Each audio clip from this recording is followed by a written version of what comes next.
Hey, welcome back to Beyond Top Secret, a podcast fueled by the UAP Reporting Center. My name is Joe. I'm your host. Before we get started, I just want to ask if you would like, share, and comment. It really helps the podcast get seen by people. And that's what we want to do. We want to get the message across so people follow, subscribe, and we get more people involved for the fight for disclosure of UAPs. So today we have a very special guest. We have author Robert Allred, and we are glad to have him. He is the author of A History of Military Encounters with UFOs. It's really a fantastic read. I can't recommend it enough. His research, it uncovers decades of dramatic military confrontations with UAPs, and not even just in the United States, but worldwide. He's put a lot of work into that book, and I highly recommend reading it. So, Robert, welcome to Beyond Top Secret. How you doing today? I'm doing well, and I hope you're doing the same. And I appreciate you inviting me on your show. Yeah, absolutely. We are excited to have you. I know we've been talking about this for a while, so I'm glad we were finally able to get it on the books. 'Cause you definitely have an interesting story to tell, so I'm excited for the people to hear it. So you were telling me about a really intense sighting you had at a remote ranch that you have. So I thought we'd jump right into the show. If you could maybe just bring our audience up to speed on that whole story, if you can, because it was really interesting. After the book was done, and before we experienced a major disaster at the publishing house, and I rewrote the book. Anyway, the book had been completed. We have a very remote ranch in Northern California. You can't even see another light from where we're at. Uh, the sighting, the original sighting actually happened in 2004 with my two sons. We had taken two girls on another ranch, had been over to play games with them. We took them home. We came back and I had a 2 million candle power light with me. And I decided to show them the North Star and the pointers. And I did that. And when I pointed the light beam at the North Star, I flashed it 3 times. There had been nothing visible in the sky anywhere. No sound, nothing, no anti-collision lights. And 3 lights flashed back, signaling my same signal. I found out later from one of my sons that at the same time there had been lights flashing around the horizon, but I didn't notice them. So this was in October 2004, and my immediate fear reaction was, let's go inside. So we went inside and we told my wife, who is a combat veteran and fearless, she said, let's go outside, I want to see. And then she said, the last thing, bring your gun. And I said, well, if I think this is what it could be, the gun won't do me any good, but I'll bring it with. So of course, when we went out, we couldn't see anything. So that was the end of that little episode. So then moving back to 2023 again, on the night of August 29th, the lights all over the ranch started going haywire. They didn't just go out. They didn't just flicker. They did those, but they also came back on. They brightened, they darkened. There wasn't wind, and we have had power failures at the ranch, but the lights never behaved that way. We opened the garage doors and looked out, and it was doing the same on the outbuildings. I told my wife this is a frequent occurrence in the presence of UFOs. By the way, I'm old school, very old school. I'm 77, so I stick with UFOs instead of UAP. Uh, I told my wife what it could be, and I was so exhausted. When you have a place in the country, critters get into everything. You're always repairing and maintaining stuff. So every time I go back, I had all these chores to do, even though we have no livestock, no crops. It's just a getaway. I was so exhausted. I just put my pistol on the nightstand and went to sleep. I'll explain the pistol in a minute. So she couldn't sleep all night. She stayed up sewing. This started at 1:30 a.m. At 9:30 a.m. it quit. I woke up right after that, and because she was trying to watch TV and was doing numbers to the TV also. So we packed up and went back to town. And the weird part is on next door, people were complaining about the same effects in our neighborhood that night. So I thought, well, this is too much to be a coincidence, but all right, what are we going to do about it? So same year, October 29th, I'm out. The former rancher there built an airstrip on the shoulder of a ridge. I'm out on the south end of the airstrip looking for firewood to break up. and I was on my tractor. My tractor was a forklift, so I could carry the stuff. Uh, and I suddenly heard this throbbing sound like you'd hear in a science fiction movie, this deep throb, throb, throb. So, and I felt the vibration. So I said to myself, I've been on the tractor too long, even though I just only been on a few minutes. So I turned it off. I still heard it and felt it. So I got off the tractor and I walked in a small circle, trying to fit in it. I felt it coming up from the ground and all around me. Well, I remembered what I had learned in researching the book, so I scanned the horizon and forgetting I had a visor on, I didn't look up high enough, I guess. And my next reaction was to grab my pistol, I'm left-handed, and project the thought, whether you're from here or somewhere else, I'm shooting. It instantly stopped. So I Wow. didn't really see anything, but I heard this and felt it. Okay, so I was reluctant to tell my wife. I had no missing time. I finished with my chores, locked up the barn, closed things up, went inside. We had dinner. About 6 p.m., I told her what happened, and she's very down to earth, literally, being a combat veteran. She confessed later she thought I'd been getting into this stuff too far, and it was affecting my thinking. So we're both lying in bed that night, 8:30, 8:03 to be exact, and we heard a roaring sound. She poked me. I said, I hear it. It sounded like something the size of a railroad car tearing through the sky without rotor noise, no engine sound, wasn't a jet.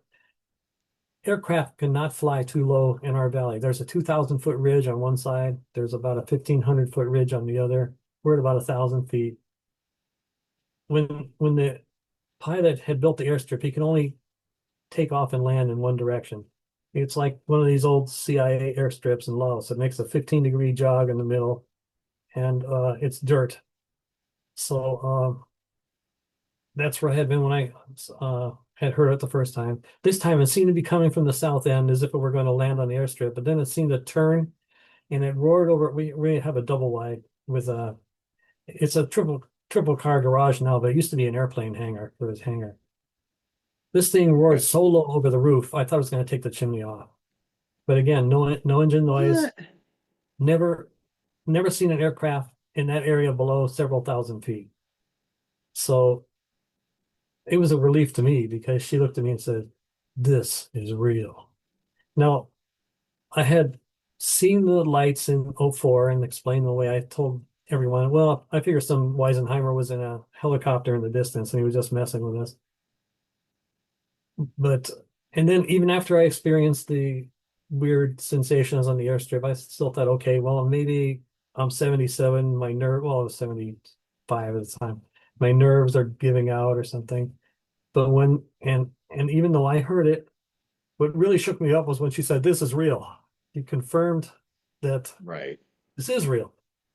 And even though I'm familiar with all the science fiction and a lot of the UFO research going back before Blue Book, it's one thing when you read about it and you see a light in the sky. But when something like that comes that close, I was in a state of shock until December 10th.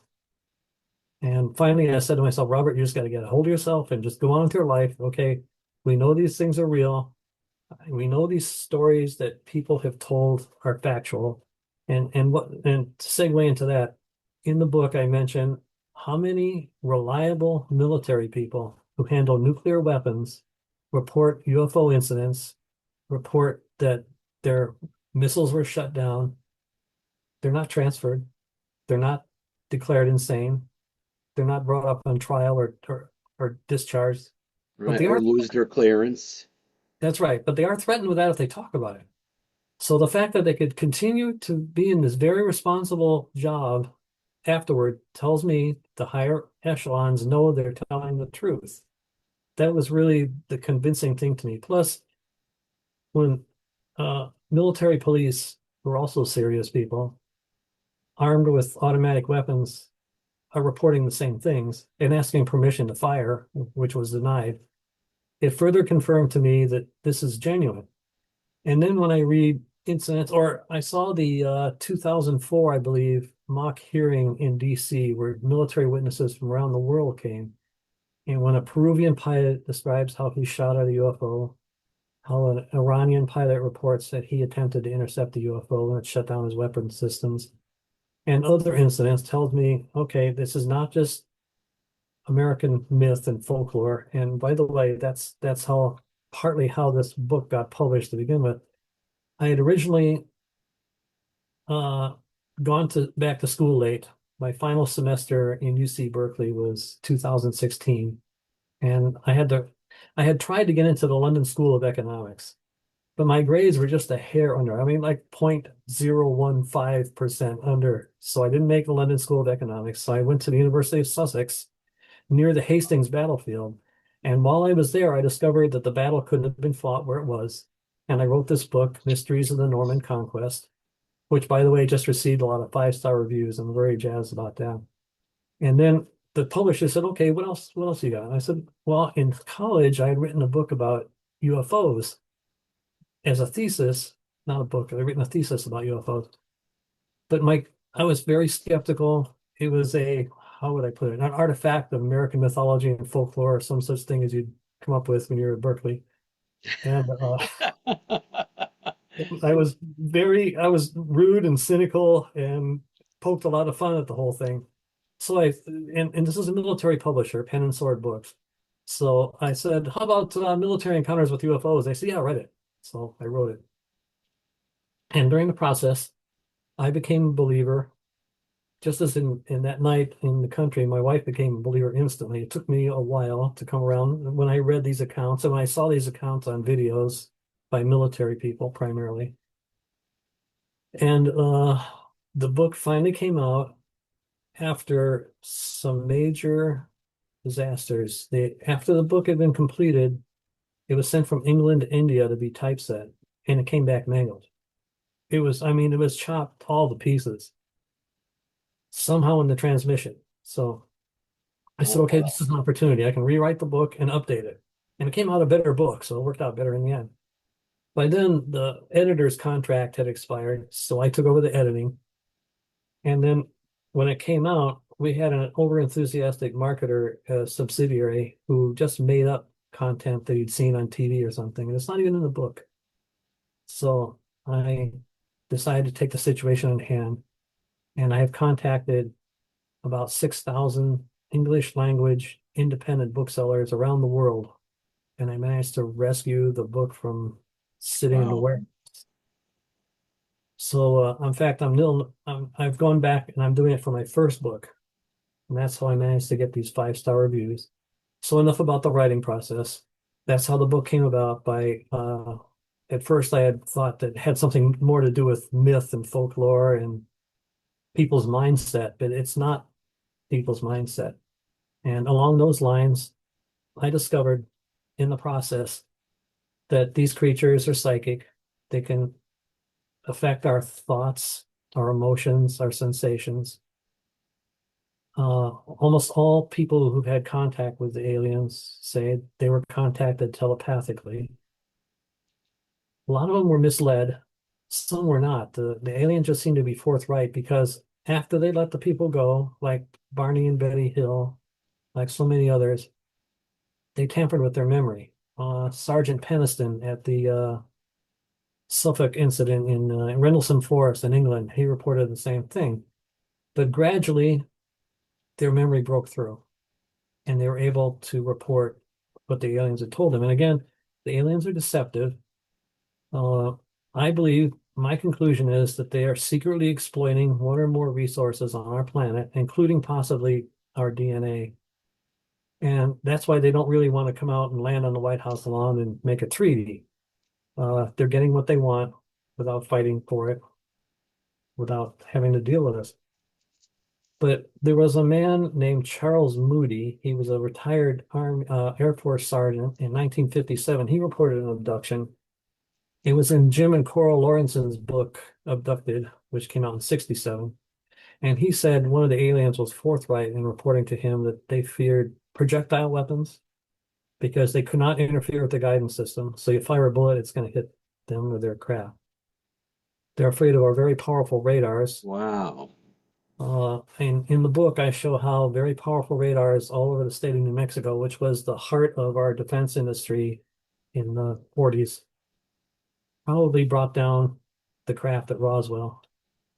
I relied heavily on Don Schmidt and Lieutenant Colonel Rand. I'm having a memory block. I'll come back to me. Uh, they interviewed scores of witnesses, convinced me that Roswell happened, and why it was brought down by possibly a combination of we were just then getting into using powerful radars. Commercial radio broadcasting had come on.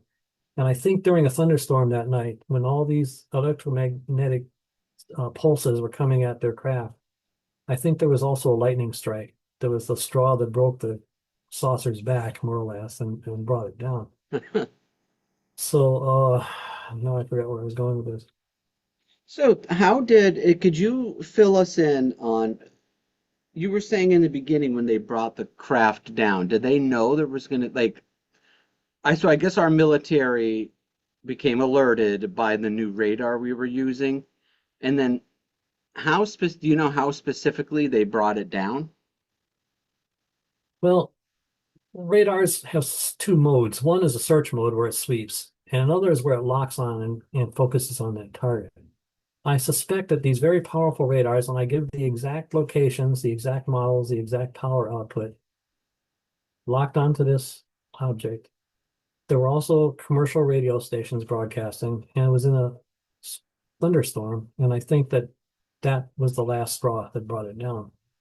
Uh, in the book, I mentioned how they'd already sent people out to White Sands, New Mexico, to investigate strange objects in the area while they were doing missile tests. Oh yeah, so what I was getting at was they're afraid of projectiles, electromagnetic beams, and nuclear weapons. It's come to my attention since I wrote the book that we did a test at the edge of space, and I believe it was 64 near Baker Island, southwest of Hawaii. And it may have brought down an alien craft at that time also. Evidently, the electromagnetic pulse was strong enough that it affected our navigation and control systems. Now, there's one condition that has to be in place. Their shields, their energy screens have to be off.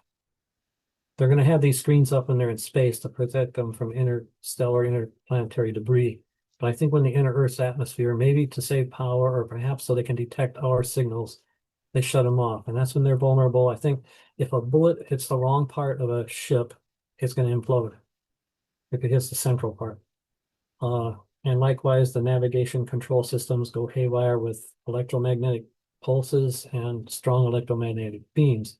Now, since then, as of the late 80s, we've developed powerful lasers that I also believe can overcome their systems and bring them down. We now have, we just learned how to make X-ray lasers. We have particle beams. We have microwave lasers and standard lasers. And all of these, I think, are going to make a good defensive system for our planet. At some point, I think we're going to have to confront these creatures and say, look, you got to stop abducting people and harming them. You got to stop exploiting our resources. You got to stop terrorizing people, or we're going to bring your ships down. So, and we'll have the means we do now, but I think they can still affect our power supplies. When they shut down our intercontinental ballistic missiles, they can shut off the power supply.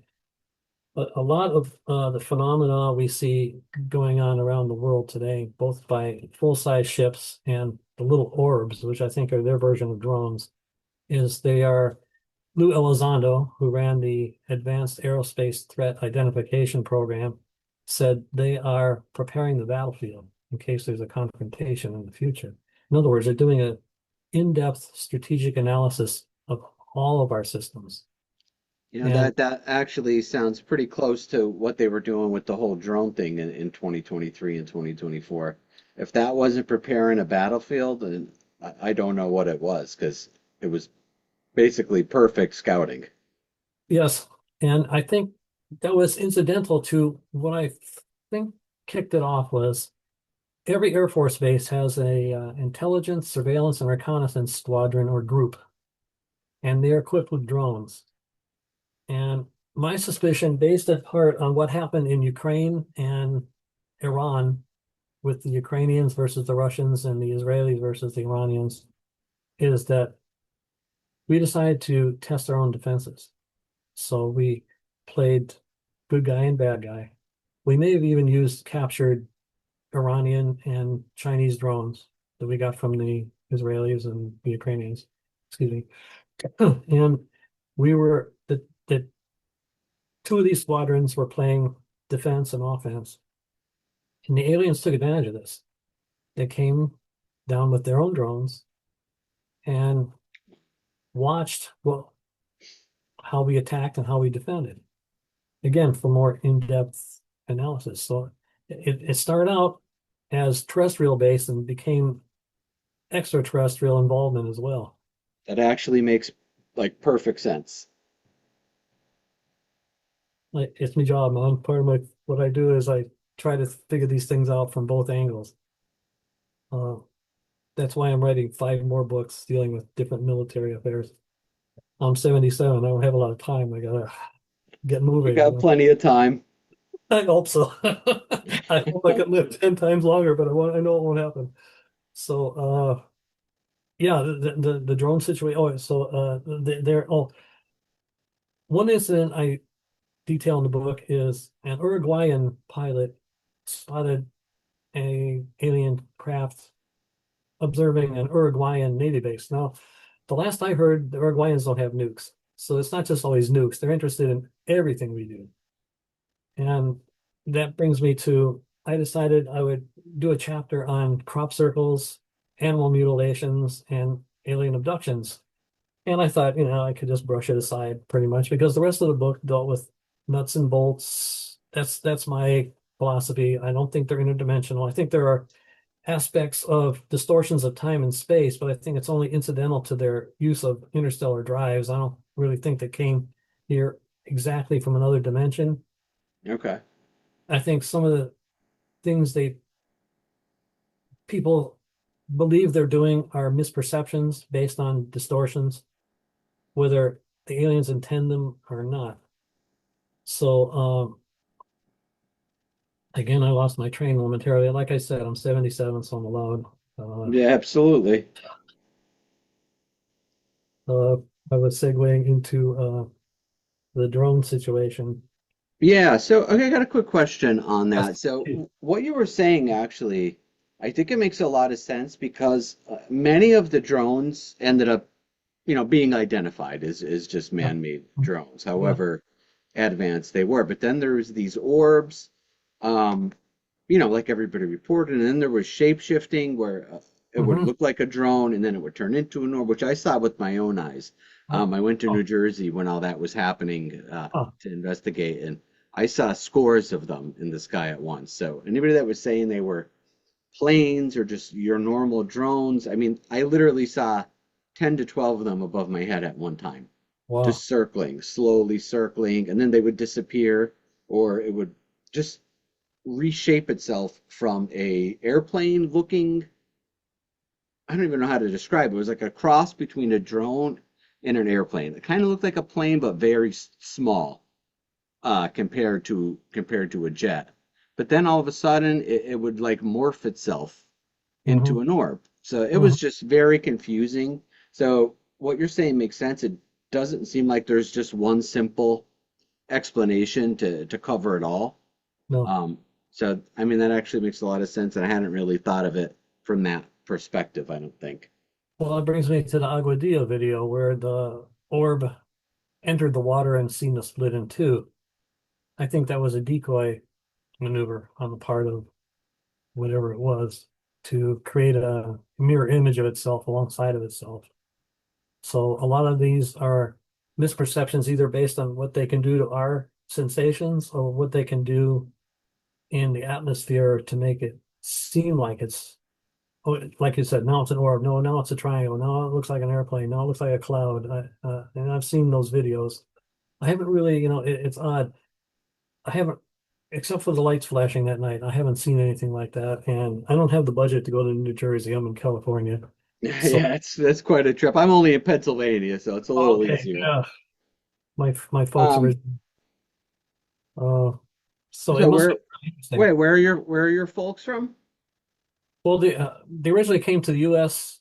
before it was the U.S. They wrote a letter to. I have a copy of the letter from an ancestor from 1695, asking permission to come to Pennsylvania from William Penn's assistant, 2 Million Penn's assistant, asking his permission Wow. as indentured servants because they were constantly being arrested for going to Quaker meetings. That's incredible. Yeah, my uncle found that. So yeah, that's Yeah. our Pennsylvania roots. And then my grandparents met in Pittsburgh. He was from France, and the rest is history. I'm glad they met. Yeah, absolutely. Um, I'm gonna So, pause the recording for one all right, minute. Give me all just a right. minute. If you have to use the bathroom, that's That's okay. good. Just give me a few minutes. Yeah.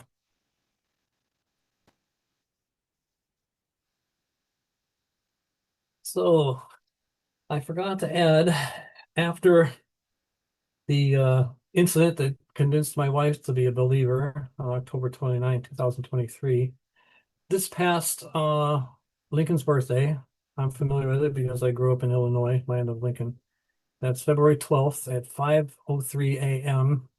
I got up to go to the plumbing, and my wife was awake. She's being a former military woman. She's often up that time. She was getting ready to get up, but she had lying there and she had told me, it's very windy outside. Is there a big gust of wind? Well, okay.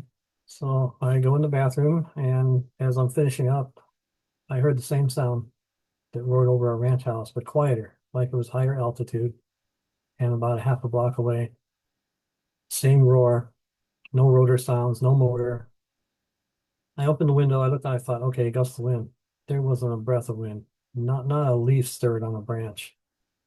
And I went out and I told her, it reminds me of what we heard at the ranch. I had been scheduled to go on a podcast the next day, and she said, "Do you think they know you'll be on the radio tomorrow?" I said, "Well, I hope not, but anything's possible because they can perceive our thoughts, provided the circumstances are right."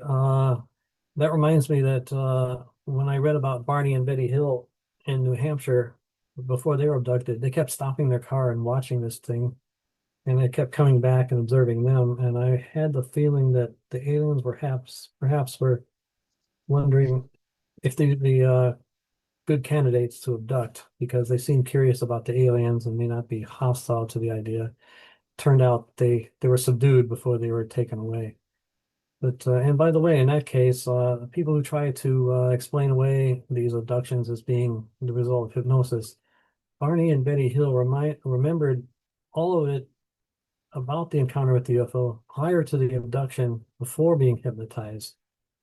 And as the woman who was the centerpiece of the Brooklyn Bridge abduction, Lyndon Napolitano, said, if all of these people shared the same hallucination, that's weirder than the abduction event itself. And I fully agree. Absolutely. And Sergeant Peniston, who actually touched the alien spacecraft when it was on the ground and had those memory issues, he thought that his were induced by Air Force Office of Special Investigations interrogators who had given him drugs and had probably tampered with his memory in the process as well. But he eventually remembered the whole story and with his involvement. And that's in the book. I cited the most credible multiple sources in every instance. I wanted to build a foolproof case so people wouldn't just dismiss this book as being fanciful, which is part of the reason I hit the ceiling when some guy made up things and put them in the book that I think were nonsense.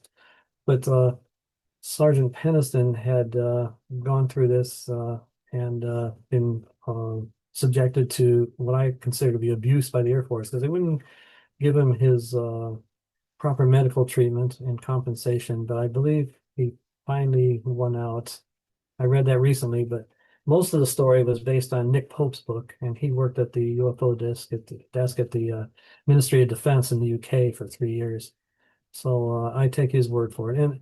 And by the way, a lot of the people who are very credible are becoming subjected to smear attacks by people whom I believe are probably being paid by Department of Defense people to cause trouble.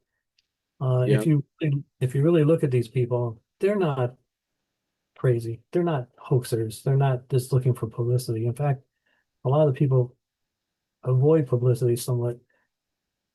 In my first podcast about the book, I was hoping no one would ask me about have you seen a UFO?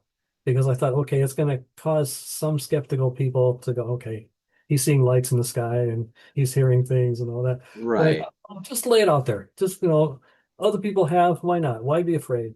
So, Thankfully, I think we've gotten somewhat past that. yeah, I know yeah, even just a decade ago, like yeah. anybody who said that they were immediately looked at, oh, he's some UFO nut or Hmm. crazy guy. But I do think the subject is being taken seriously now by the broader public, to Hmm. where if you say that, you're not automatically written off. So I do chalk that up towards progress Oh, on it the is. subject.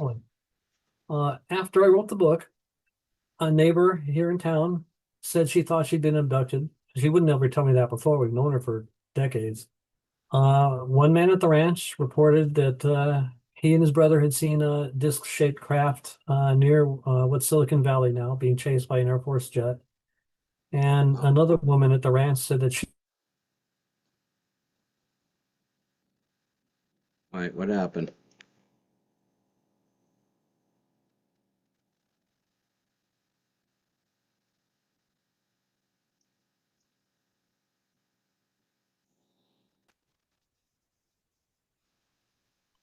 after mentioning that I had written this book, a man on the next ranch, former Air Force technical sergeant, confided to me that he and his brother had seen a disc near what's now Silicon Valley at Moffett Field being chased by a jet back in 1949. And then another woman, another neighbor at the other end of the valley, said that she and her friends had seen these lights zipping around at the nearby airport. And well, nearby, it's about 40 miles away. And the area is famous for having several law enforcement officers in different agencies observe UFOs at the same time about 65 years ago. So yeah, it's become more acceptable by far. Yeah, I agree. And going back to Nick Pope and people like him. So you mean to tell me, he was a serious guy, worked for the Ministry of Defense. He just decided one day to come out and make up a UFO lie? Yeah, so I guess he could predict the future. He knew he was going to go on an ancient aliens and write books and make a successful career out of it. Which is all great. But when you first come out telling those stories, odds are you're sinking your career. Not that you're Yeah, going to get a TV show or right. same thing with David Grush. Mhm. There's a serious smear campaign Yes. continuing to this day, and it's picking up speed just in the last week or two. Um, Yeah. he hasn't come out with a Netflix series or written a book, but even Yeah. if he does, I don't blame him. Everybody likes money. That doesn't mean that Yeah. you're making stuff up or lying, or if these people criticizing him could write a book that people would buy, they would write the book as well or have Sure. a movie made. And I do think you mentioned, you know, debunkers or whatever you want to call them are being paid, and Oh I yeah. 100% agree with that. Does it make sense that people will put so much effort into trying to smear people and debunk things if there wasn't a financial incentive to do so? Mhm. I see so many people just on UFO Twitter that spend all day, every day, just trying to smear people like David Grush or Lou Elizondo and others. Now, I have my own grievances with maybe Lou Elizondo and other people, but I don't smear them or Yeah. discredit them. I might have an issue with a certain thing you said here or a certain thing Yeah. you said there, but we're not just painting everybody with the broad brush to Right. smear and discredit. And these people, most of them, have a lot of courage, character, and fortitude to come forward Yeah. like they have, and I Yeah. think they deserve a lot of credit. And I Hmm. think, you know. other whistleblowers see how they're being treated, and they're probably saying to themselves, "Do I really want to expose myself to all this vitriol and poison that people give on social media?" And it probably discourages people from coming forward. I think it's part of the plan Yep, to exactly. shut down others. Yeah, I dip in there occasionally. As you know, I'm very busy, so I dip in there occasionally and I make these remarks online myself. But I'm trying to not get involved, embroiled in any disputes about whether or not they're supernatural and that. Oh, and that reminds me of another connection. So, subsequent to all that, I had a miscommunication with my publisher, and I thought they wanted me to write another book. So I do it. I did without getting a contract yet. And now they said, well, let's wait and see how this one sells. But I wrote this other book, and I'm going to update it and rewrite it again. But it deals with UFO incidents and alien abductions, and that's where I got more into studying people like Dr. John Mack, who had been the head psychiatrist at the hospital for Harvard Yep. University. And we had heard about, um, oh no, I lost his name. The man in New York, the former artist who was working with people who had been abducted. His first thought was, well, he must be crazy and so must they. But then after he talked to a half dozen people who said they'd been abducted, he said, these people are telling the truth. And then I read Dr. David Michael Jacobs, who was a UFO researcher who worked for the same man in New York Yeah. whose where he's being blocked from me, and a couple of others. And I said to myself, all these people are nuts. All of these uh, people with PhDs are not hoaxers or trying to pull one over on us. So I became convinced of the reality of the alien abduction phenomenon. And that's what really bothers me because they functionally commit rapes on people when the aliens abduct them. Yeah, look at And Whitley Strieber. I'm sorry. Yeah, exactly. Right. Well, yep. Yeah. And they reported to have stolen fetuses.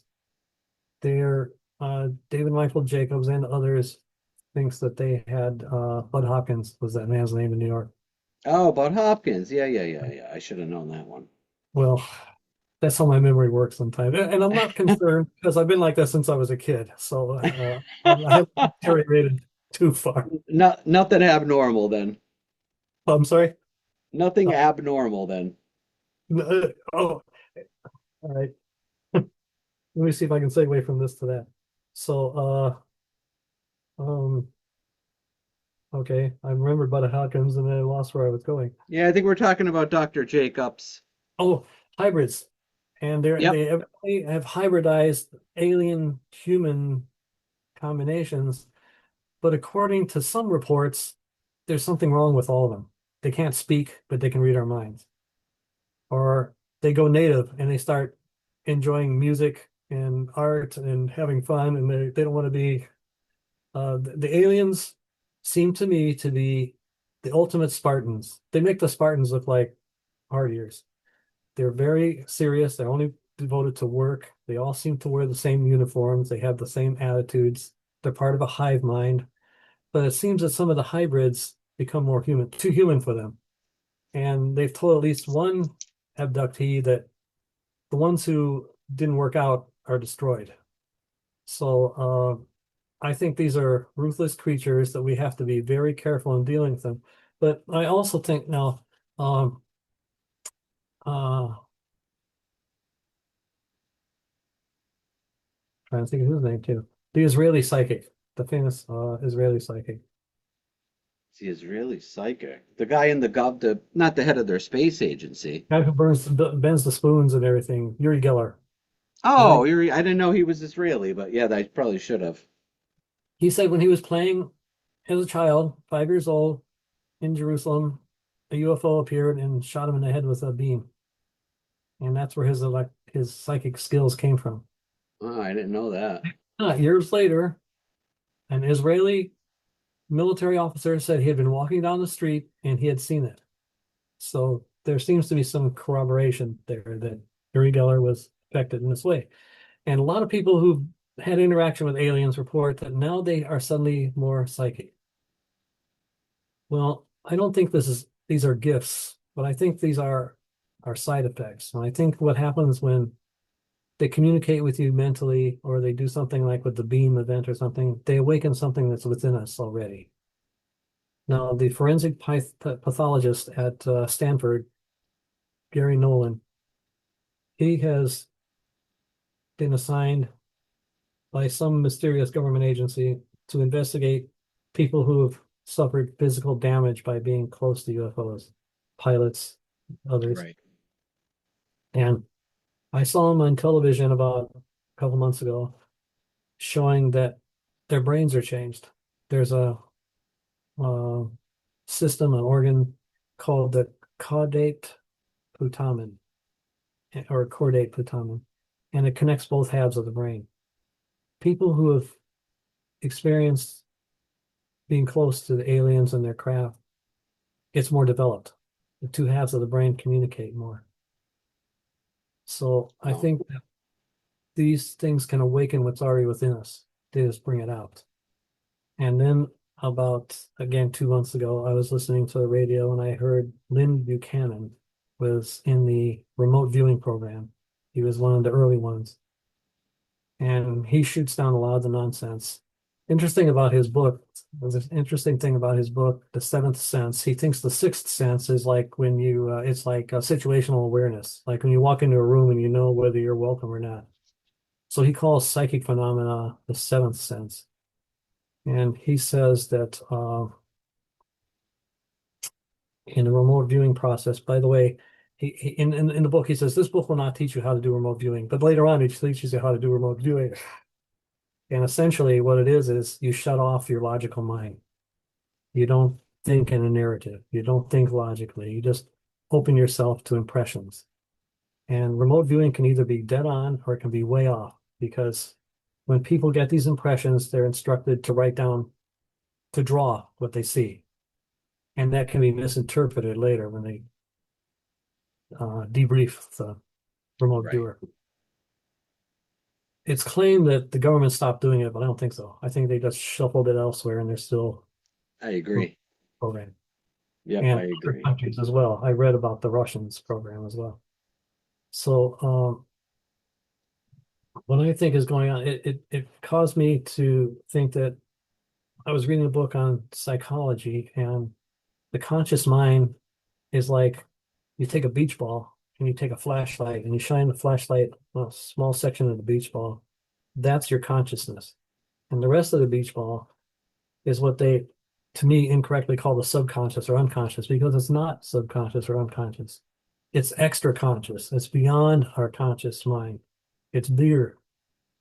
And that's when we can be in touch with something on the far side of the planet or in someone else's mind or even another time. Because the extra conscious mind can detect that.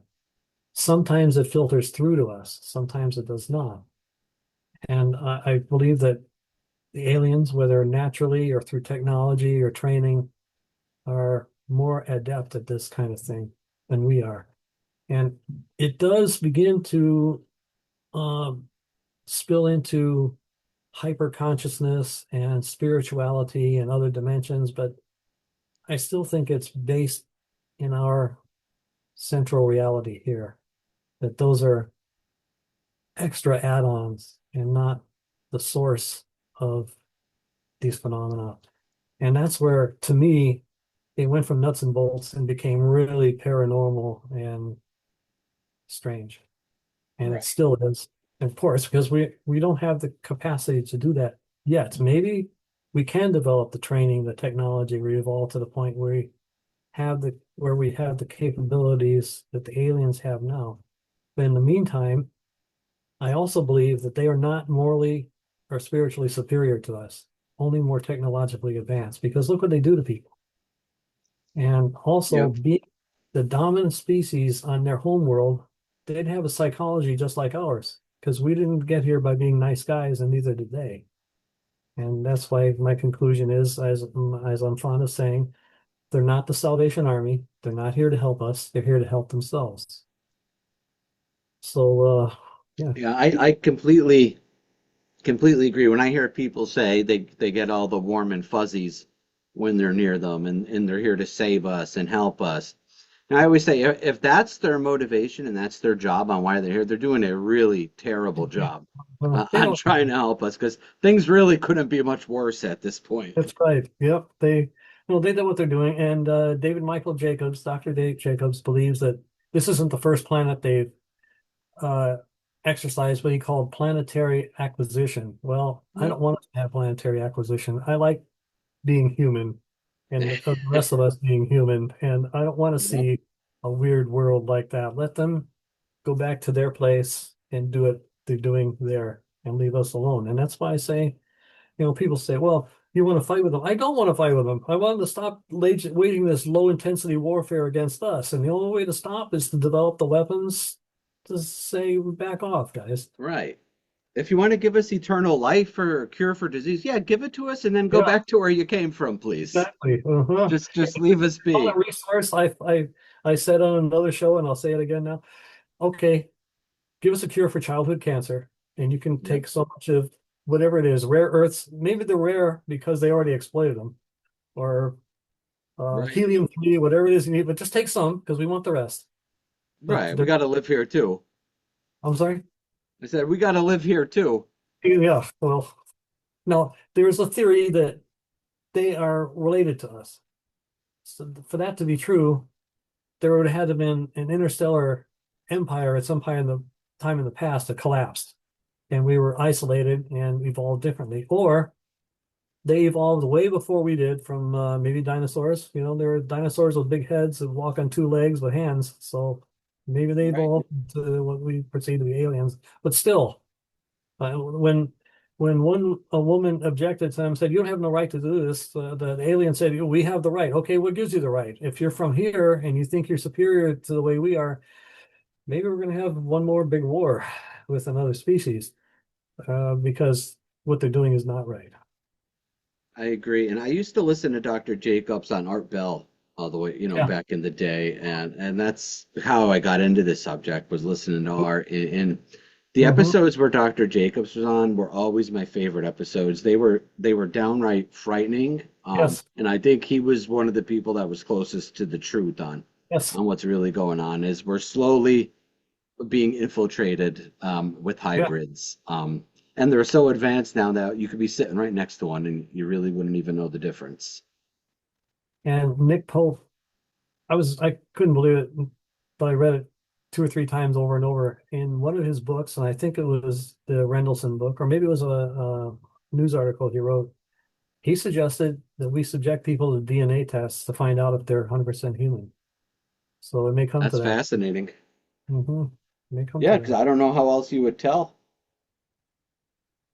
No, Um, I heard Dr. Jacobs and people like him on Art Bell years ago. I go, this is too much for me. I'm going to go put on some smooth jazz instead. But after reading all of these accounts by all of these highly believable people, you finally say, you know what? yep, Like my wife said, this is real. yep. I was the same way. I used always into the subject, but probably 90% of the time saying it was just entertainment. I didn't Yeah, really believe it. yeah, But as I got more and more into the subject and listening to serious people from government and PhDs and other people say it's real, I said, well, if people with these credentials are telling me that something is going on and this is real, who am I uh, to say it's not? Because there's people far more qualified than myself saying it's real. So, I mean, to me that carries a lot of weight. Christopher Mellon, Right. Absolutely.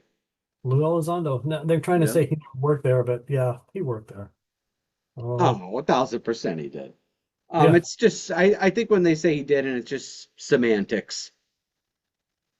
Well, some of these programs are exercise plausible deniability. Yeah, well, he worked in an office at the Pentagon, but we didn't know about it. Oh, you didn't? That's a Right. security breach. Right, right. And what a waste of money. We have programs you don't know exist that we're paying for. And by the way, I had mistakenly fingered it was either Eric Davis, I think it was Eric Davis, and another prominent person who tried to distance themselves from Luis Elizondo, but I was wrong. But I think that people who might try to distance themselves from him, I think he went in a couple instances too far for them to be at ease.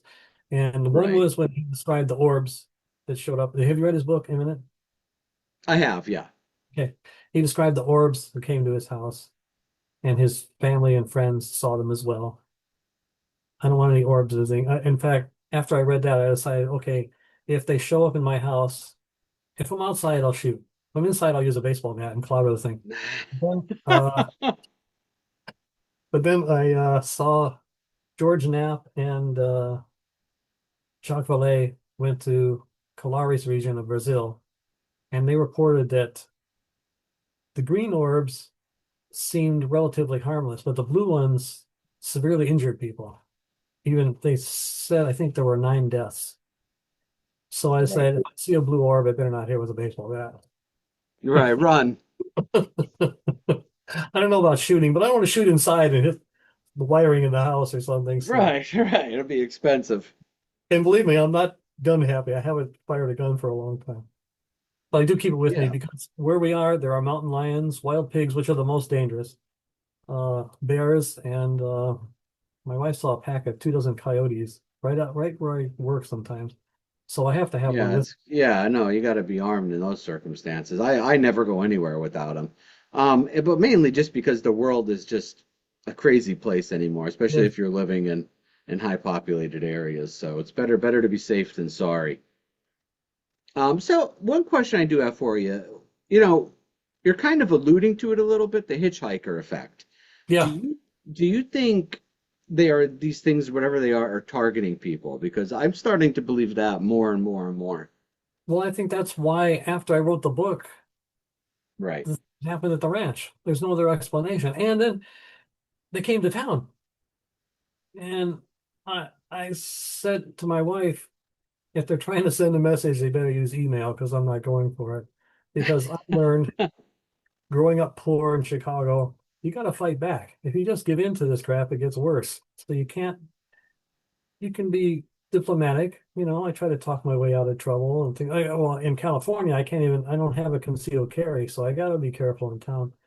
But when, as they say, the chips are down, you got to fight back. You got to show your cards. And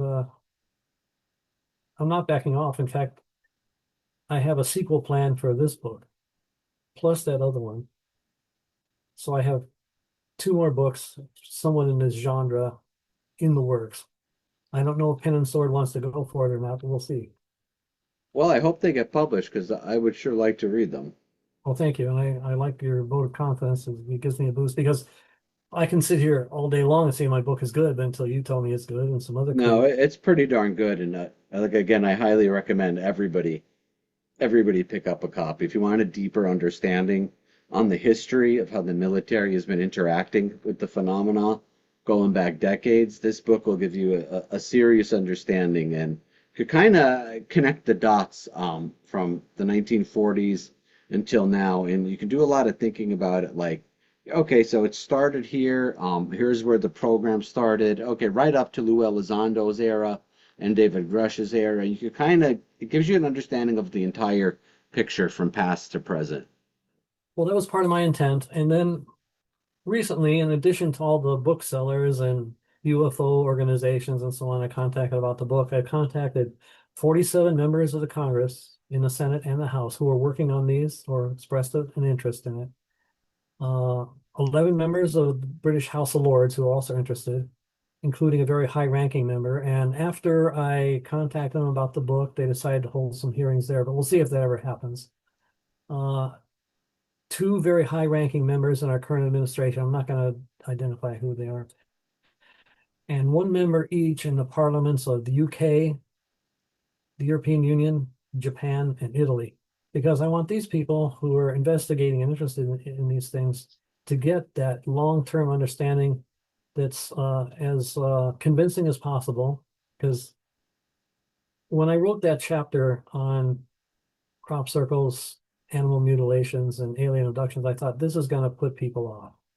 But I think I managed to present enough people with PhDs, enough dependable people, enough objective evidence. For example, in the animal mutilations, I quoted from publications focusing on farmers and ranchers and National Public Radio, not the usual UFO crowd, so people can't just dismiss it as being that. And Right. I want to build this convincing case to say, okay, don't buy it, but at least look at it objectively and then take it from there. And I noticed that a lot of the Congress people were being fooled by DOD plants whisperers telling them, oh, this isn't true. That's what happened. Well, when I watched the Arrow presentation by the two guys about 4 years ago, they were flat out BSing by claiming they didn't know about incidents that I knew about just getting started researching the book. Right. Right. Don't, I thought the same thing. Don't tell me you don't know about this incident when I do. Yeah, exactly. If that's true, then you should be fired Yeah, immediately. right. They were just pulling the wool over their eyes. Yeah, yeah. Ultimately, Typical disinformation from the Pentagon is all Arrow is up right up to present yeah, day.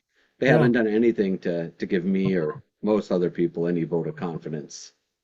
And just today, somebody seems to have told Eric Davis that the hearing on the 9th was canceled, but Right. Representative Luna came out right away and said, no, it's not canceled. He was misinformed. So there are still these whisperers behind the scenes. Right. I was surprised when I saw that. I actually posted it on my Twitter. I put it was disputed. Um, but it almost makes you think, was Eric Davis, did somebody really tell him that, or is he trying to sow disinformation, or what the motive is there? Because yeah, it's pretty perplexing why he would say that. He's held my trust so far. There are a couple of others who I'm Yeah, I really agree. skeptical because I think somebody's come to them and said, look, I work with the government and I have inside information. And when you put this out there, you're going to be famous. You're going to be, known as this, that, and they gobble it up and they spit it out, and it's all crap. Uh, Right. I don't want to go. I don't want to get embroiled in any. Any Twitter drama. Yeah, exactly. Even though I make some pretty forthright statements there sometimes. Yeah, So far, I haven't been taken to task too far, yeah, except that's by good. two or three. Don't worry, I get enough for both of us. Let's see, one guy, when I saw a really good cell phone video, I commented the technique was excellent and the thing behaved like a drone or an alien drone because they can perceive our thoughts, emotions, sensations. When this thing first appeared, it shined a light beam right at the camera, like, okay, I see you, you see me, I know you're looking at me. And then it shined the beam straight down on the ground and did a little brief search and then shut off the beam and it drifted over and then it drifted back and then it disappeared. So this guy was telling me I was an idiot and he added some profanity. I blocked him immediately. Uh, it was obviously a helicopter. Well, I lived in LA for a while. There were helicopters overhead all the time. And it didn't, the thing had white light and a flashing green light. Well, to my knowledge, most of your anti-collision lights are red. Right. You know the difference between a helicopter and something else. And I didn't, I don't know if they heard rotor sounds. I doubt it. But it behaved like an alien drone. And that's all I said. You know, it was pretty convincing, but I don't know. And Right. I don't believe most images today Yeah, because me they can be neither. falsified so easily. If an expert comes in and says, look, I did this, I filtered that, I looked at the pixels, blah, blah, blah. This is genuine. Okay, excuse Yeah, me. then I'll listen. I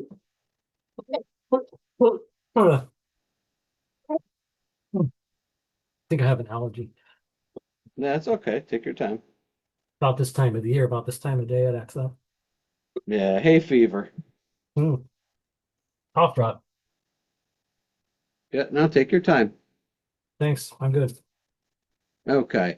Yeah, as far as images go, I just posted the other day. I asked people if you've ever had, you or anyone you know have ever had an experience, let me know. And thankfully, tons of people have been posting images and videos and sending me all kinds of stuff. So I can't wait to go through it, but it's unless you have a background in videography or something like that, it's really tough to distinguish between if it's far away, is it a plane? Is it something else? Or is it AI? Is it been doctored? And so I have to go through all that stuff. But people on Twitter can be, guy sent me some pictures. He messaged them to me yesterday. I didn't get a chance to look at them yet. And already today he's telling me I'm a hoaxer and I'm a grifter. I'm like, I don't just wait around. My life isn't just sitting here waiting for your Twitter message. Like, Yeah, I have a full-time job, I have a family. I put as much time as I can into this stuff, but people can just be, if you don't agree with what they're saying 100%, they'll use profanity at you, they'll curse you, they'll call you all kinds of names. So, like you said, you're better off just blocking people like that. like I grew up in the big city. I was poor. I hope I'm never in another fight, so I try to avoid even verbal conflicts now. I don't need the stress, you know. So recently we just were at the ranch for 4 days, and while I was there, there's no TV, there's no cell, there's no web. I That's listened to the nice. radio a little bit, but I didn't pay attention to the news. I listened to some late night UFO radio and a couple things like that. And when I came back, I didn't even watch the news for 2 days. So it's good. It helps me to depressurize. Yep, it's the best thing. I was actually talking to my wife in the last few months. We're looking at getting a cabin somewhere because just need to get out of, you need Mm-hmm. to unplug for a few days every now and then, or else you get overwhelmed. One case I did want to ask you about in your book was the Foo Fighters incident. Because you still hear quite a bit about that today. So if people aren't too familiar with the Foo Fighters, I don't know if you want me to let them know what it is, or you can bring us up to speed on the Foo Fighter incident. I can just say briefly, they were perceived as being orbs or metallic spheres generally, and they seem to dog our aircraft. They seem to be lights or strings of lights or groups of lights, or orbs or even glowing spheres. And they seem to dog our aircraft and as well as German and Japanese aircraft during the war. In the book, I went as close as I could to the sources because now there are no living witnesses that I know of. I went to the American Legion magazine coverage and I think it was Life magazine coverage where they spoke to the actual pilots and crew members who had observed these things. And each side during the war thought that it was something the other side had developed to perplex them or threaten them. I did notice that they stayed out of gun range, so they were aware of bullets doing damage to them in my mind. Uh, but also, subsequent, after the war ended, you know, in the next book, I detail how French warplanes were dogged by these things in, I think it was the 80s. So these things are still around. Oh, wow. Now they're like the New Jersey drones. I think they've been with us for a long time. Uh, the aliens are well aware of how we can kill one another. They were keeping tabs on us during the war. And I think that's another reason they know we are volatile and they try to avoid getting into it with us. We may have destroyed other aircraft, I mean, other spacecraft of theirs, but of course, that's super secret.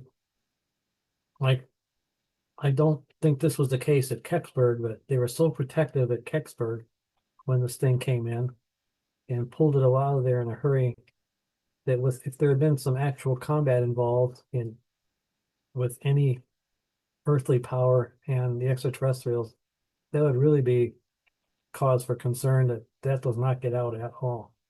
And as you know, I covered Kecksburg in the book. Uh, the Foo Fighters, as I said, what was interesting about those was not just the direct testimony, but years later in the 50s, two Air Force generals were communicating with each other. And one brought up the very same incidents I covered in the early chapter, which to me confirms, at least in his mind, that this was an actual occurrence and not just something that the pilots, again, they asked the pilot, have you been getting enough sleep and things like that, as if the guy were seeing things. But Right. too many guys saw too many things in too many branches of the military in both theaters of the war and even the Germans. I think the only thing I have in there about the Japanese is one photo, which could be Foo Fighters or lens flare or something. And I put that qualification in there. Since I don't I'll read be Japanese. all right. I'll be heading to Kecksburg in a few weeks, actually. So Uh-huh. I'm looking forward to that. I'm hoping to talk to some firsthand witnesses Good. that saw it up close, but we'll see what happens. You know, as time goes on, uh, the number of witnesses gets less and less. Hmm. If you had a guess, I mean, you're not even guessing at this point. I think we know. One of my questions was, what do you think the Foo Fighters actually were? But I think we established that we don't think it was because of some kind of psychological effect or an advanced enemy tech. We're pretty certain they were extraterrestrial. Alien drones.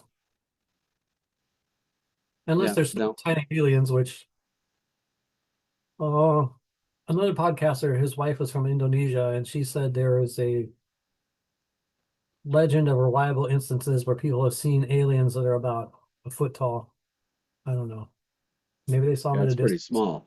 Yeah, So, what was did the military have a response to the Foo Fighters? Did they have any official policy, or was it taken seriously by the command? I don't think it was ever publicly acknowledged, even mentioned, even obliquely. So Wow. I think they were, and it was during the war, so everyone was used to keeping secrets. Uh, I was born at the end of 47. I can remember back until about 1950. It was a different world. I was just thinking that this morning. Totally different world. I mean, we didn't have TV. I told my sons and my nephews when they were still in grade school that when I was a child, we had radio and they changed the movies at the theaters once a week. And they went, Right. yeah. And yeah, I see, yeah, we had radio and movies at the theaters that changed once a week. That's it. Right. There was no Instagram or TikTok. No video games. How can you Yeah, live? that's for sure. One of the most interesting cases from back then was the Mantell incident in 1948. Were both tragic and fascinating. Could you tell our audience a little bit about the Mantell incident? Well, people began calling the state police in Ohio, no, Kentucky, excuse me, Yep. about they were seeing a large unidentified object overhead, and it seemed to be moving toward an air base there. I'm trying to think of the name of it. And the tower personnel couldn't identify it. They could see it in the distance, and they had a powerful binocular. They were observing it. And some other officers came to the tower, and no one could identify it. There was a group of planes being ferried up from the south, and they radioed the group and said, check this thing out. Well, two of the planes are low on fuel, and the flight commander was named Captain Mantell, and he decided to go take a look at it. The thing is, his aircraft was not pressurized and he didn't have oxygen, according to one report. No, another report said he did, but irrespective, he chased the thing above safe oxygen levels, in case he did not. And he reported that it was tremendous in size, seemed to be metallic.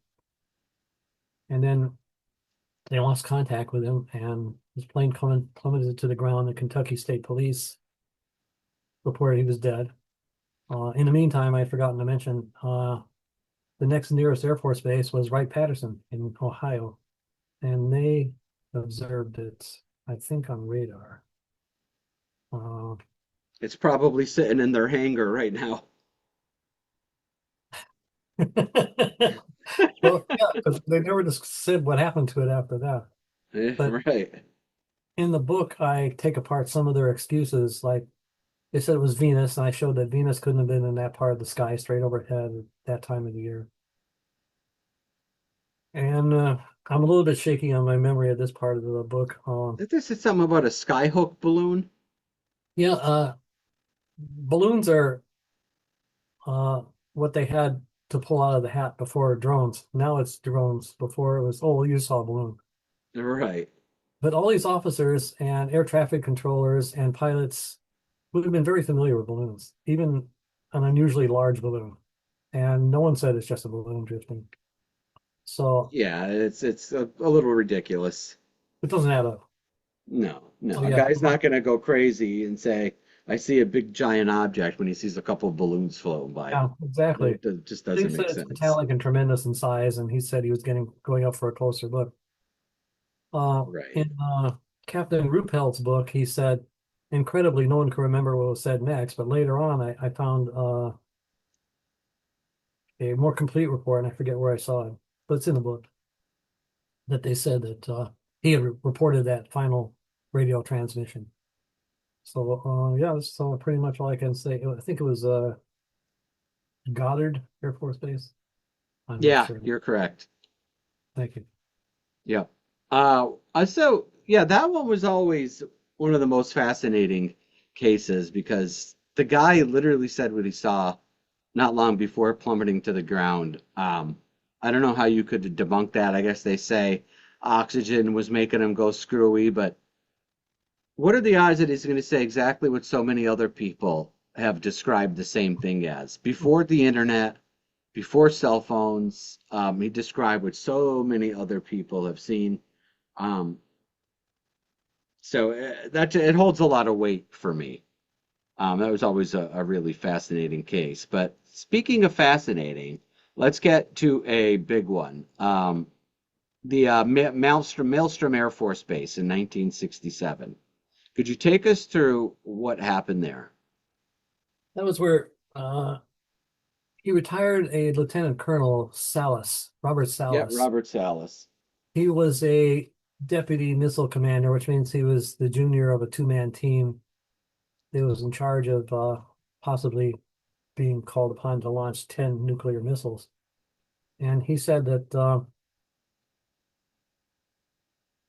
no, he had to have been the senior.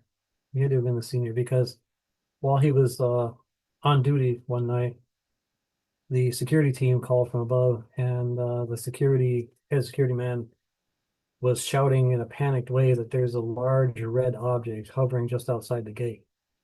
And he dismissed it at first. And the guy called him back a few minutes later, really agitated. He would have reported to Salas had he been the commander, not the deputy. I'm probably confusing him with Captain Schindler. Anyway, Robert Salas reports that no, I take that back. He was a junior. The senior missile man was asleep on his. They Okay. have a bunk down there, a bunk room, and he was sleeping, and he was in charge temporarily. And he woke up the superior officer when all of the missiles went offline. Red lights came on the console, said they're inoperable. So Salas wrote a book, and I quote extensively from that book. And also, he was at the the mock hearing in 2004 in DC, and he testified directly about it. Yeah, I That's highly suggest people go. It's available on YouTube. Mhm. Go on YouTube and watch the whole hearing, but especially the testimony of Robert Salas. Mhm. It's fascinating, believable, and just go and watch it. So this tells me they can sense all of our electronics from afar and interfere with it. I mean, obviously. But as you know, having read the book, later on, I think it was 2010 or so, they shut down 50 missiles at another base, which represented 1/9 of our strike force at the time. And there's some discrepancy about that because we were in the middle of downsizing due to our strategic arms limitation talks agreement with the Russians. Right. Oh, wow. And then I mentioned the case in what's now Ukraine, where a Soviet missile base at Usovo experienced a similar case, but this time The opposite. the UFO activated the missile as if it were going to fire. And I read in another account, not the one I quote from in the book by George Knapp, a really serious, longtime professional reporter. Yeah, Uh, he's fantastic. and he mentioned that we're talking hard-boiled Soviet military men here who witnessed all this and described it to him personally. but a few seconds before it was ready to launch, it shut off. So they're showing us that they can cause all kinds of havoc. I'm Absolutely. It's assuming, it's funny you mentioned that. A guy just the other day sent me, I don't his first name is Gene, I'll say. I don't know if you're familiar, but he had an uncle that worked in the Soviet program. And he was involved with all that. And I got to read them. I haven't had a chance to open the documents yet. But I saw it briefly, and he has plans, and it specifically says UFO, and that nuclear incident was involved oh, with that as well. So I'll be doing that's a show. I'm going to have him on in the next few weeks. So and by the way, I am so busy, I'm not listening. I'm hardly, if I have the radio on, it's while I'm sending emails. Otherwise, but I have to start watching podcasts soon. yeah, there's a lot of good ones out there. Like Jesse Michaels' American Alchemy is a good one. Julian Dory has one. Whatever. Fascinating, fascinating guests. Well, I'm looking forward to this one about the guy whose uncle was a Soviet officer. Yeah, and I guess George Knapp actually knew the guy when he went over Mhm. there to Russia. So it seems like there's a whole web there, and I'm excited to get into it. He just sent them to me. Yeah, I think it was yesterday or the day before. So Oh, I'm going oh, to get into it as soon as I can to just find, get familiarize myself with the details, and then get him on the show because it sounds like it could be quite the story. I I think guess he's the uncle died, and then his aunt or something gave him all these documents and files that the guy had, and he opened it and it was just like, holy crap, this is literally documents of the Soviet Union like re-engineering a UFO, a crashed UFO that they had. So we'll that's get that. into the details, but it's pretty fascinating. Please send me an email. I'll be sure Yeah, to tune in. yeah, That's I the absolutely only will. way to get away with it. Even in Russia today, you have to die first. Right, right. Another guy I've been trying to get on is, are you familiar with Paul Stonehill? Yeah, I quoted from him in the book. Yeah, I've been trying to get him on as well, but again, just so he's busy, you're busy, everybody's busy, but hopefully I can get him on. Because I just find the whole Russia thing fascinating because we hear so much about what's going on in the United States, and I like hearing more of an international angle to it as well, I especially involving the Russians. I just ran across a document by a former Soviet pilot who has passed away, where she describes a lot of incidents, and I plan to include, if they're substantial enough, I plan to include them in the next book on military encounters.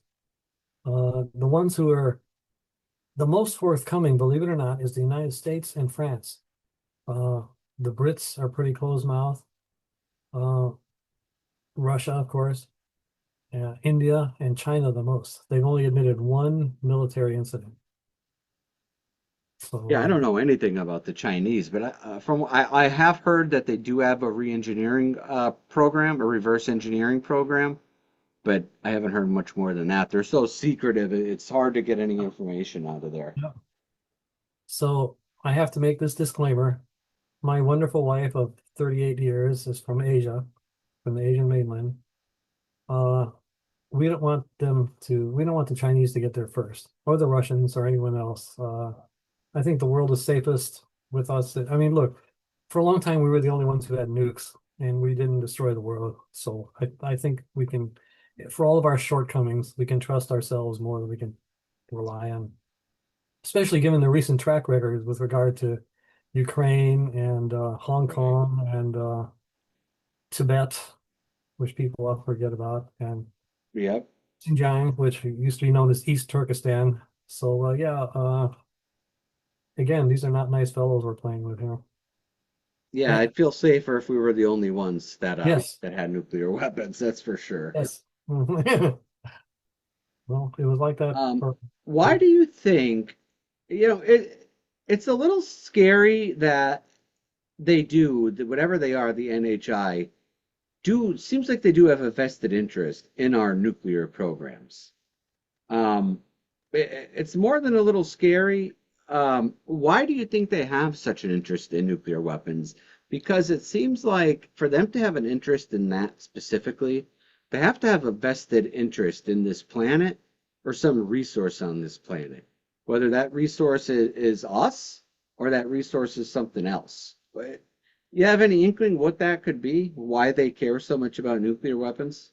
Well, that's part of it. And I want to digress for just a second here. Your image is very blurry all of a sudden. I don't know if it's your camera or Let me see. there you Let me go. try to. Yeah, there you go. Okay, there we go. Are looking like an alien yourself there. Yeah, I'm a hybrid. Uh-oh, I'm in trouble I got caught. now. Yeah, they don't want us to contaminate their resources. It might be hard to harvest whatever they're getting here if the place is radioactive. But also, I think some of the key to their propulsion system is in nuclear physics. And they want to, I believe they started watching us more closely after we started becoming involved with investigating uh, a- atomic structure and electromagnetism. So that would be Tesla and Madame Curie and the others back in the 1880s, 1890s, 1900s. Uh, and that's why they hover over nuclear plants. They go to nuclear research sites, not military ones, but power generators. That there are some secrets, maybe it have to do with their how they power their spacecraft, how they generate the fields they generate for whatever purposes. And also, like I said, they don't want us to damage their resources. Right, right, and we're probably the resource, It along could with a be. lot of with some Mm, other stuff as well. they do. Um, There be very few of them. They do seem to possibly have trouble reproducing, and it may be as simple as that. But also may be part of a plan to rule over us with a class of hybrids who can read our minds and tell us what to do. yeah, I do think there is something to the reproduction thing. I think that's pretty much what only explains the animal mutilations. Yeah, Um, I just don't see what other purpose there could be. Um, and I also don't know how anybody could refute the animal mutilations. What could possibly be getting animals in the middle of a field, surgically operating, removing reproductive organs with no blood being spilled, animals completely drained of blood? It just doesn't make sense. There's no colts out in the middle of the woods in Idaho going and draining all the blood out of cattle. Just doesn't make sense to me. hmm and they don't leave tire tracks or footprints. Right, yeah, exactly. And there are instances of literally on Skinwalker Ranch chasing a cow or whatever that got away, and all of a sudden it's just gone. You'll be tracking it, following its footprints, and then it just disappears. Excuse me, I got to Um, have a coughing fit again. yeah, Well, I'm sure people come up with those strange explanations like they're devil worshippers sacrificing animals, but it'd be a lot right, messier than that. I mentioned it in the book that the investigators came out and there wasn't a drop of blood on the ground. Not only not in the animal, well, that doesn't happen if it's a predator. right. Doesn't I make any sense. went to our there's an old stable. I went down there and I found a carcass of a calf scattered all over by a mountain lion, and it was a mess. There's no question it looked like there'd been a bloody brawl, and it was probably just the animal feeding. So yeah, it's not gonna help. Right. So I want to go back to the sighting that you had on your ranch. Sure. Um, Was there anything left behind? Like, did power to continue to go out afterwards? Was anything left on the ground? Anything to show that after effects of it? No, nothing. Okay. The only Um, thing in my mentality and my wife's, I was shook up. Honestly, and that's why I think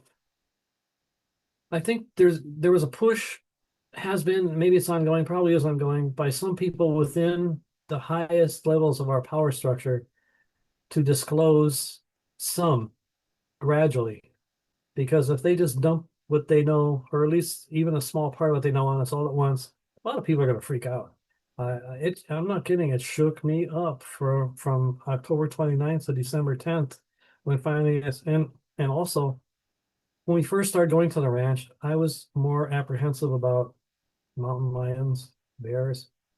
After that incident, until recently, I'm looking up and around instead of looking down in the hollows where I should be, because I'm worried about those things coming back. But again, I pretty much told myself this last trip we took this last week, I was probably completely calm again. And it took a long time. I'm familiar with it. I grew up in rough circumstances. I think I can take some abuse more than a lot of people, but still, it's very concerning. And I found that when I brought this subject up, or I read people's reactions to it, it's the most devout believers, whether they believe in Christianity, Judaism, Islam, science, the most devout believers are the most uptight about the whole thing and really lash out.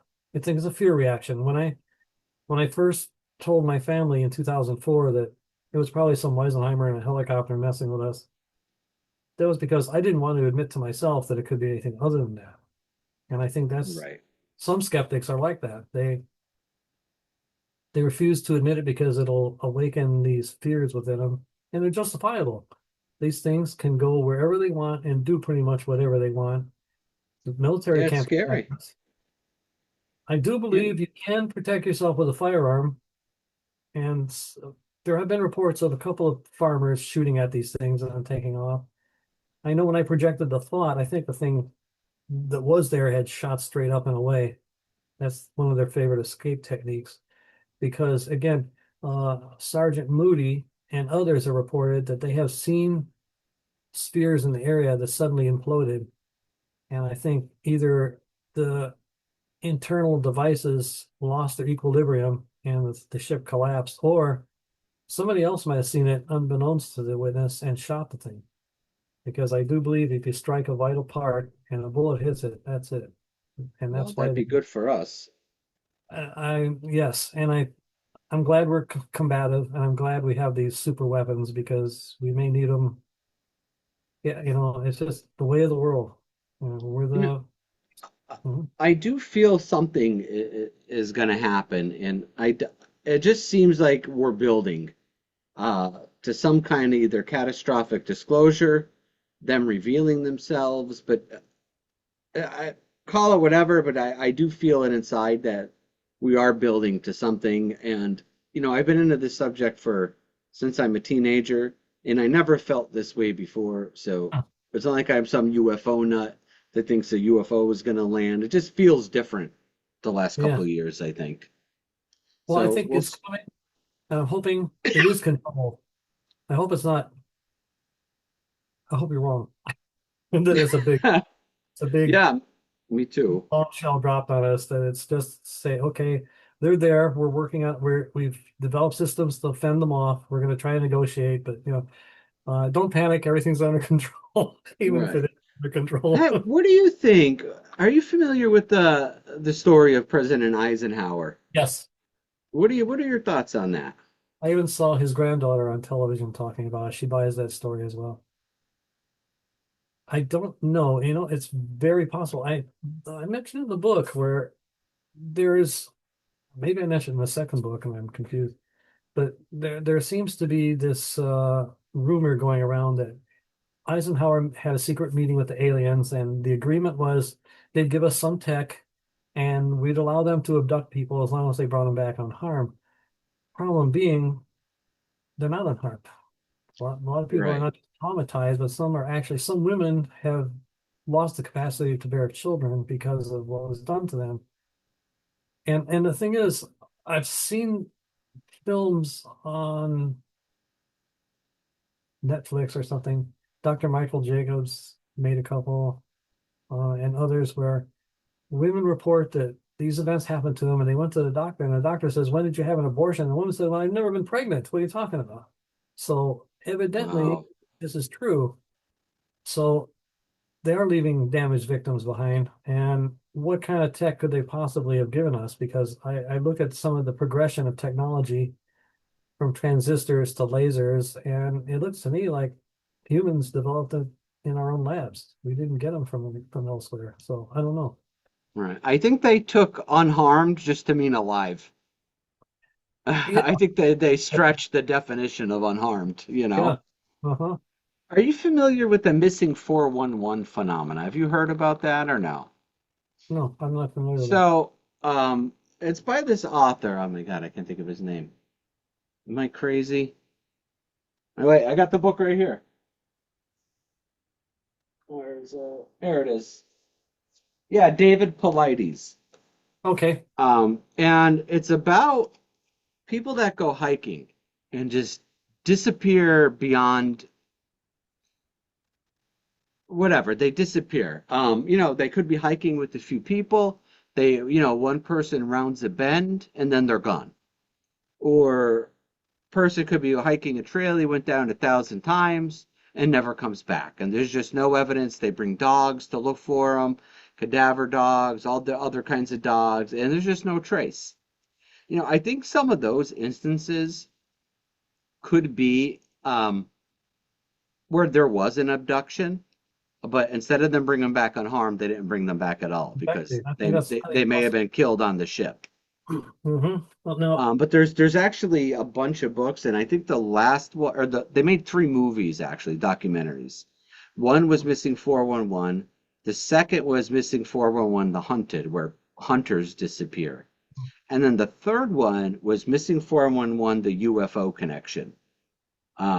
There are three documentaries, and the last one on UFOs, they give a couple instances of where, people disappeared and other people may have seen a UFO in the area at the time or stuff like that. But it's super interesting. And the only reason I bring that up and to say it is because I don't think they get brought back alive all the time. I think the ones that don't make it back alive, we just don't hear about.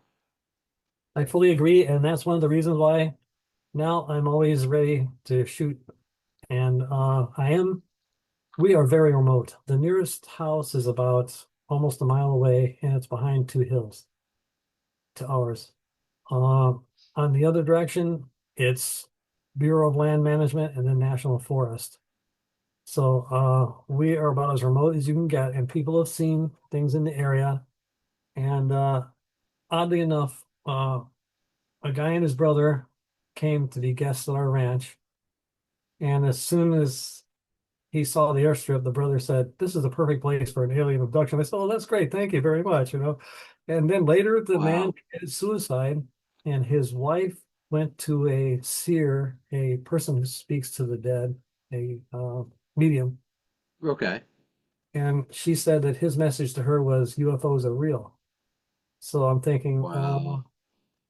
yeah, Robert, be ready to pull that gun as fast as you can. In Yeah, fact, that's I've interesting. since my wife spotted a huge wild pig, and those things are like tanks, I've decided I'm probably going to start bringing the shotgun with me on the tractor loaded with slugs.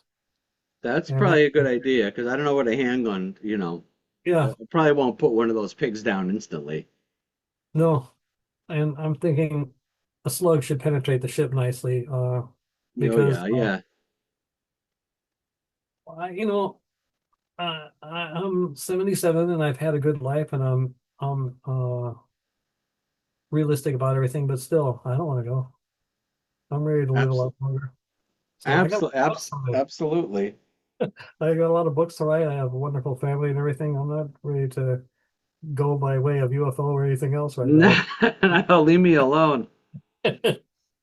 So when that happened, when the ship or whatever it was buzzing your house and all that, and what did you see? Didn't see anything because first time I had a visor on and I scanned the horizon right above the hills and ridges. I didn't look up. But the thought hit me before I looked up, and I grabbed it and I made projected the thought, and then it stopped. And then I thought, oh, but nothing, of course. Uh, at night we were in the house, and we generally make it a practice not to go out at night because of all the critters that are out there. So we didn't go out looking around or anything. It was already over. It was over, excuse me, in 4.5 seconds. And based on the topography and everything, I figured it was going around 450 miles an hour. So I told her it sure wasn't a weather balloon. And I said, Right. I know where the American Indians get the Thunderbird myth, because that's what that was like. But no evidence was left behind. We didn't actually see anything. The only thing that was seen was by my. I'm so glad I have witnesses. My sons and I in 2004 saw it. My wife and I heard we saw the lights failing, and then the people in town. The same thing happened in my neighborhood. So that's why when it all came together, I said, yeah, if they're trying to send me a message, they should use email. So I'm thinking, well, maybe they don't like the things I said about them in the book because not when I wrote the book, not that many people were saying it. Now, I guess some people have read the book and they're going, maybe these things aren't so friendly after all. Right? You might have hit a little too close to the truth. Yeah, but I don't want to get too, again, I don't want to be a target. It's not fun. Yeah, no, leave me alone. Hey, probably What shouldn't else? say. When I was a misbehaving youth, I've been a target in Chicago and it's not fun. Yeah, I'm sure it wasn't. Chicago could be a tough place for sure. Always was. What age were you when you moved out of Chicago?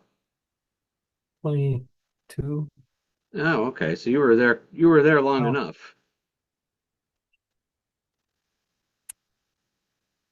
okay, I'll give you Um, that. We left for a year when I was 12, and then we okay. came back. So let's see, one more I wanted to ask you about was 1952, Washington, D.C., You're, lo whole commotion erupts you're above logging, in the skies.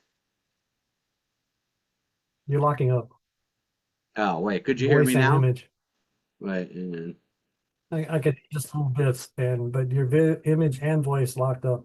In fact, you're completely locked up now.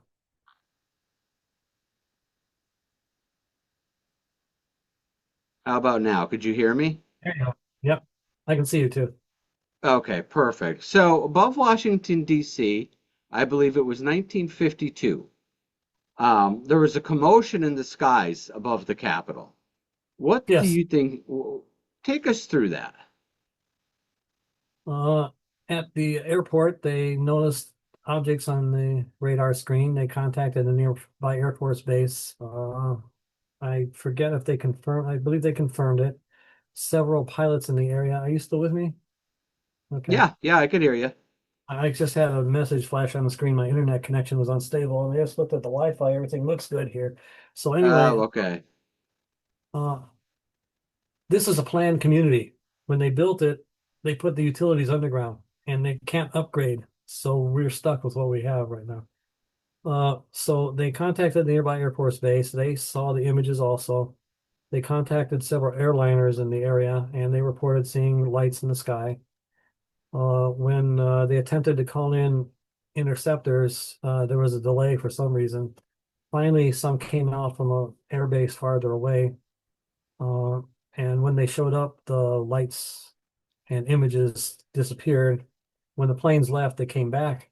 Now, there's an unconfirmed report that one pilot was surrounded by the lights and asked ground control what he should do, but I haven't been able to find confirmation for that, so I left that out of the book.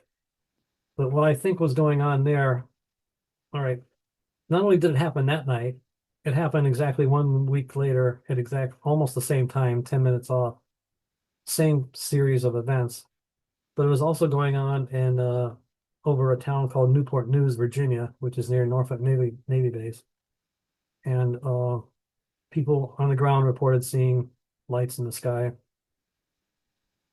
And what I think it was a dominance display, an intimidation technique to tell the people in our government back off. I think there may have been, I'm highly suspicious, without being able to prove it, that there were many more incidents of combat between Earth aircraft and alien spacecraft.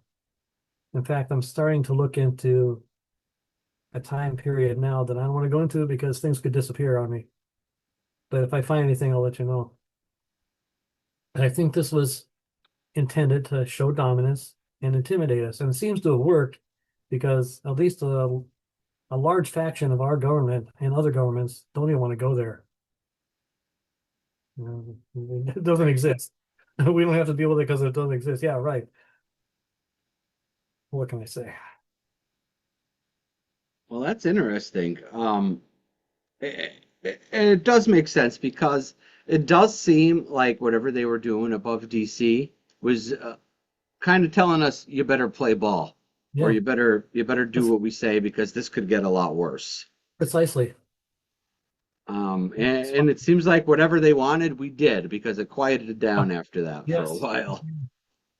We had after that we had the Robertson panel and they tried to make it all go away, and Project Blue Book became an explain away function instead of an investigative function. So I fully agree with that. And there's been Yeah, a lot of that. And I'm thinking, well, we pay these people to defend us. And if you can't explain why and start developing, like I said, the technologies to be able to defend us. And I think that, well, now we have Navy ships that are carrying beam weapons, and right. we have more powerful ones that I'm all for the Golden Dome defense because it can defend us against all kind of threats. In fact, there was a guy on the radio this morning joking about it that now the Space Force is going to defend us against extraterrestrials, but I think it's actually We might need it. exactly. But the weak point is the power supply. If they can interfere with the power supply of these weapons, they won't work.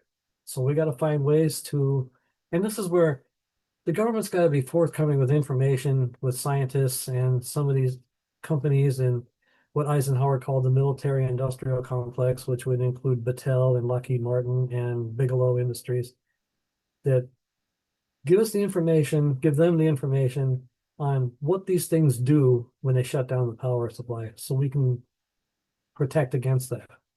And if we can protect the power supply on our beam weapons, maybe we can get them to back off, negotiate, whatever. I don't see any other way out. Give us a chance at least. Yeah. And it also connects to so what happened over at DC that night also reminds me kind of what was going on in 2023 and 2024 with all the drone sightings. Seems Hmm. like almost the same exact event, just Yeah. more spread Yeah. out. Yeah. And not at DC, but But close enough. over bases, over all of our major military bases from Hmm. Langley to Yeah. Wright-Patterson, Yeah. bases over the UK, Yeah. a lot of nuclear weapons bases. Um, so seems like there is some kind of correlation there. I fully I agree. Yeah, so I think we went over the book. Again, I highly encourage everybody to pick up the book. If you want to hold up your book one more time, Oh, me? yeah, Hold it up. Sure. yeah, give people a good view of it. Yep, there it is. I highly encourage everybody to pick it up. A History of Military Encounters with UFOs. What other books do you have? Let people know what else they can buy from you. The first book was called Mysteries of the Norman Conquest, where I walked the battlefields. I consulted texts in four ancient languages, and I successfully challenged 950 years of faulty historical narrative about where the Battle of Hastings was actually fought. It wasn't fought in some faraway, strange place. It was fought just off the accepted battlegrounds. And people who are familiar with the subject agree with me. Uh, the only weakness that's been pointed out by critics, and I don't consider it a weakness, is well, I have no archaeological evidence to back me up. Neither does English Heritage, who owns the supposed battlefield. No one's found anything except where I believe the battle line extended along a road called Marley Lane. They found an Anglo-Saxon battle axe head. So I think I have more archaeological evidence than anyone else does, but that's beside the point. I relied on Anglo-Saxon, Old Norse, Old French, and Old Latin materials, not hand-me-down stuff that came out later. Some of it written by people who had something to gain by having their ancestors having fought at the battle. That it was fought differently from what they expect.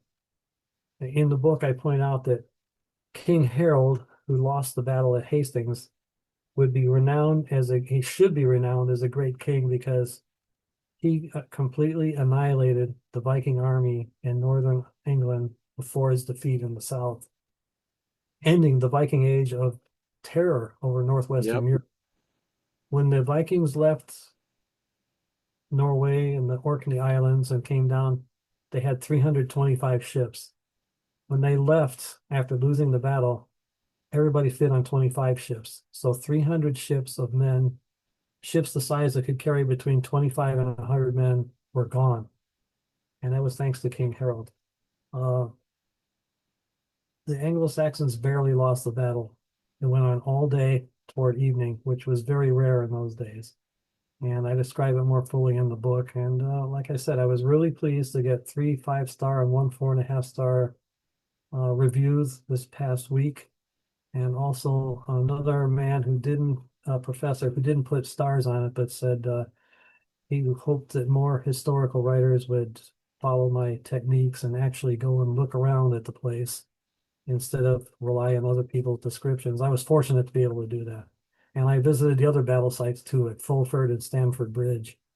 Uh, it Oh, was wow. uh, it was very informative to actually get out there to try and run up the hill, even at my old age, to see how long it took the Vikings to get away from the Anglo-Saxons, which didn't work. So anyway, that's that. And yeah, I really appreciate being on your program. It's been a great talk. And please let me know when Gene is going to be on. Yeah, yeah, I definitely will. And thank you for coming on. You are an Yeah, absolute wealth of knowledge, thank you. a great author. Again, highly encourage people to pick up your book. And I will absolutely let you know when this episode goes to air, and we'll Yeah, continue this please. conversation.